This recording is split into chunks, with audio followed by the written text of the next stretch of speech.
2006 সালের 28 অক্টোবর সংগঠিত হয়েছিল মূলত 2001 থেকে 6 সাল পর্যন্ত চারদলীয় জোট সরকারের যে সফলভাবে দেশ পরিচালনার ধারাবাহিকতাকে বিঘ্নিত করার জন্য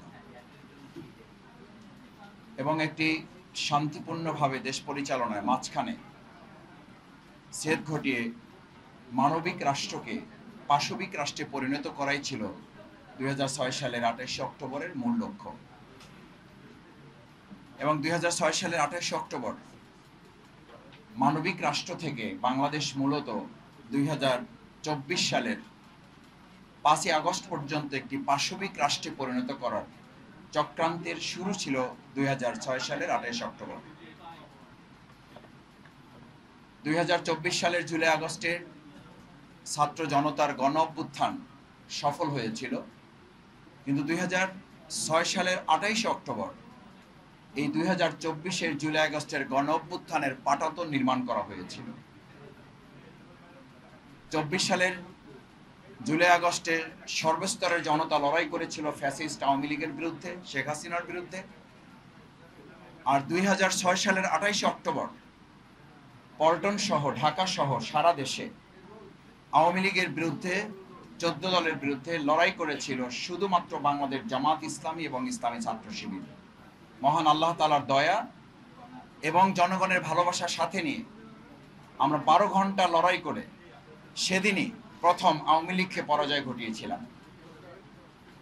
খুনি হাসিনা যেদিন আগের দিন ঘোষণা করেছিল লগি বৈঠা নিয়ে সবাইকে ঢাকায় আসার জন্য, সম্মানিত সুধী মণ্ডলী, সাংবাদিক বৃন্দ, আপনাদের এটা খুব স্বাভাবিকভাবে প্রশ্ন হওয়ার কথা যে ঢাকার মতো একটা গুরুত্বপূর্ণ জায়গায় নেতাকর্মীদেরকে লগি বৈঠা নিয়ে একজন স্বাভাবিক সুস্থ মানুষ, একটা দলের নেতৃত্ব পরের কথা, রাজনৈতিক কর্মী তো পরের কথা, একজন সুস্থ স্বাভাবিক সাধারণ মানুষও তার নেতাকর্মীদেরকে লগি বৈঠা নিয়ে ঢাকায় আসার নির্দেশ দেওয়ার কথা না। এবং এটা সাধারণ কোনো নির্দেশ ছিল না, এটা ছিল একটা পাশবিক নির্দেশ।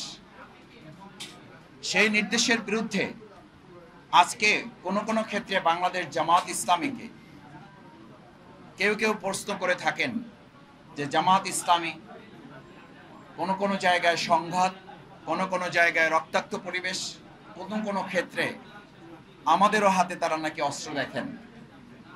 সাংবাদিক বৃন্দ, 2006 সালের 28 অক্টোবর আমরা আমাদের ভাইদের শহীদ হতে হয়েছে, কিন্তু আমাদের হাতে তারা খুব চেষ্টা করেও একটা ছোট এক হাতের লাঠি ছাড়া তারা কিছুই দেখাতে পারেনি।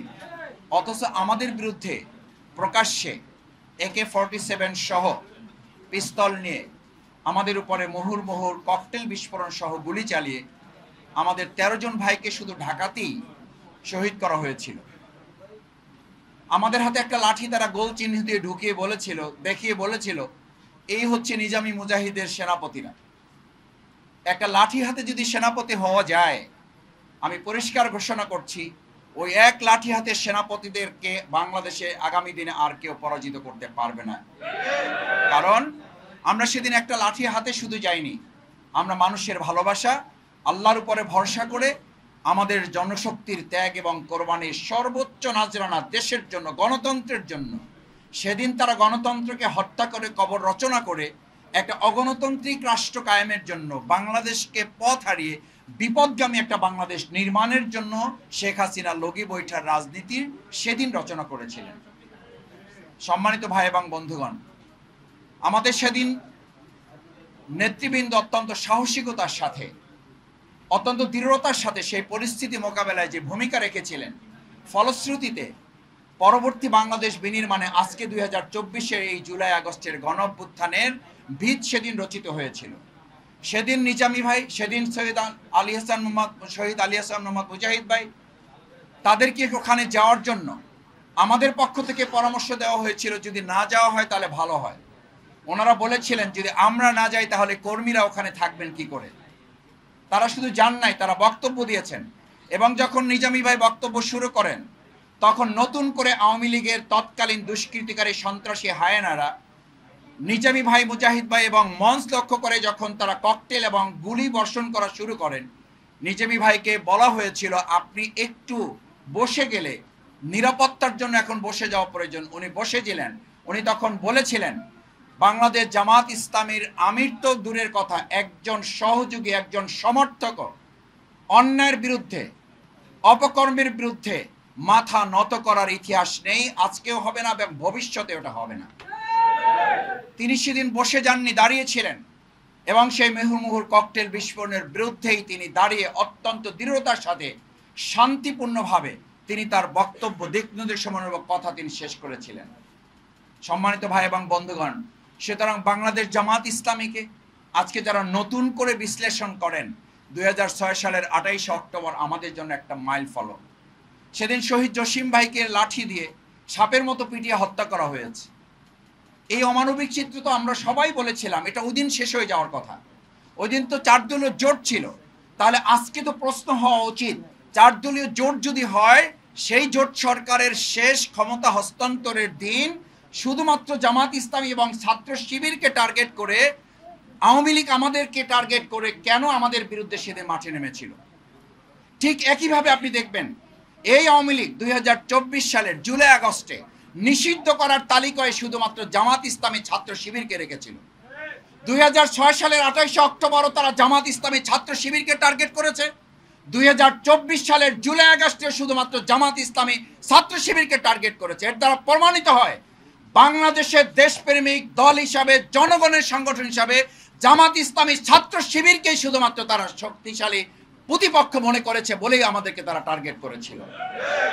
সেই জন্য আধিপত্যবাদের বিরুদ্ধে মাথা উঁচু করে দাঁড়িয়ে থাকা এই সংগঠন জামাত ইসলামী এবং ছাত্র শিবিরকে যদি শেষ করে দেওয়া যায়, তাহলে আধিপত্যবাদ এবং ফ্যাসিবাদরা মনে করে তারা তাদের মতো এই বাংলাদেশকে আবার ফ্যাসিবাদ এবং আধিপত্যবাদের দিকে নিয়ে যেতে পারবে। আমরা দ্ব্যর্থহীন কণ্ঠে ঘোষণা করতে চাই, সেদিন 12 ঘন্টা লড়াইয়ে আমাদের ভাইদের শহীদের কফিন সামনে রেখে আমরা 1 সেকেন্ডের জন্য যেমন থেমে যায়নি, নিস্তব্ধ নিথর হয়নি, আজকের নতুন ফ্যাসিবাদের এই সময়ে যদি কেউ জামাত ইসলামীকে চোখ রাঙিয়ে আমাদেরকে হত্যা করে, মসজিদে হামলা করে, আমাদের মা বোনদেরকে আবার তাদেরকে ভয়ভীতি দেখিয়ে সাধারণ নাগরিকদের জিহ্বা কেটে ফেলা, তাদেরকে সুষ্ঠুভাবে ভোট কেন্দ্র থেকে বাড়িতে ফিরে যেতে না দেওয়ার নতুন করে আবার হুমকি দেওয়া হয়, তাহলে তাদেরকে শুধু স্মরণ করিয়ে দিতে চাই আমরা কিন্তু 2024-এর জুলাই আগস্টের শুধু কর্মী নই, আমরা 2006 সালের 28 অক্টোবরের সেই সংগঠন যারা একা গোটা আওয়ামী লীগের বিরুদ্ধে লড়াই করে সেদিন তাদেরকে পরাজিত করে বাংলাদেশ বিনির্মাণ করেছিলাম।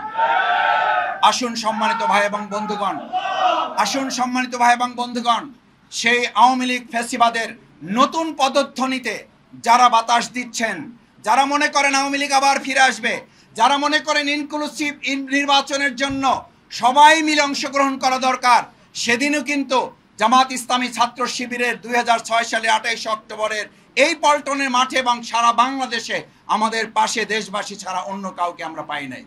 সেদিনও প্রশাসনকে ফোন করে পাওয়া যায় নাই। সুতরাং নিরপেক্ষতার বিচারে আগামী দিনের জাতীয় সংসদ নির্বাচনে আমরা বলবো রাজনৈতিক দলগুলো লেভেল প্লেইং ফিল্ড তৈরি করে একটি সুষ্ঠু নিরপেক্ষ জাতীয় নির্বাচনের জন্য জুলাই সনদের ভিত্তিতে, আইনি ভিত্তি রচনা করার মধ্য দিয়ে একটা নির্বাচন যেন অনুষ্ঠানের দিকে আমরা যেতে পারি।